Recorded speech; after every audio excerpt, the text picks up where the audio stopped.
যখন সূর্য ও পৃথিবীর মধ্যে চাঁদ অবস্থান করে তখন হয়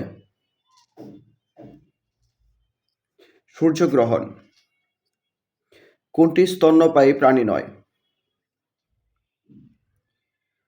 এখানে স্তন্যপায়ী প্রাণী নয়, কুমির।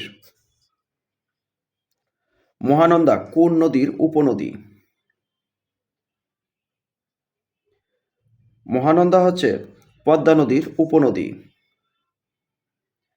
পাতা পীত বর্ণ ধারণ করে কিসের অভাবে? গাছের পাতা পীত বর্ণ ধারণ করে নাইট্রোজেনের অভাবে। সিরডাপ এর সদর দপ্তর কোথায় অবস্থিত? সিরডাপ এর সদর দপ্তর অবস্থিত ঢাকায়। লিগ অফ নেশনস কোন সালে বিলুপ্ত হয়? লিগ অফ নেশনস বিলুপ্ত হয় 1946 সালে। রয়টার্স কোন দেশের সংবাদ সংস্থা? রয়টার্স হচ্ছে যুক্তরাজ্যের সংবাদ সংস্থা। বিশ্বে গম উৎপাদনে শীর্ষ দেশ কোনটি? বিশ্বে গম উৎপাদনে শীর্ষ দেশ হচ্ছে চীন।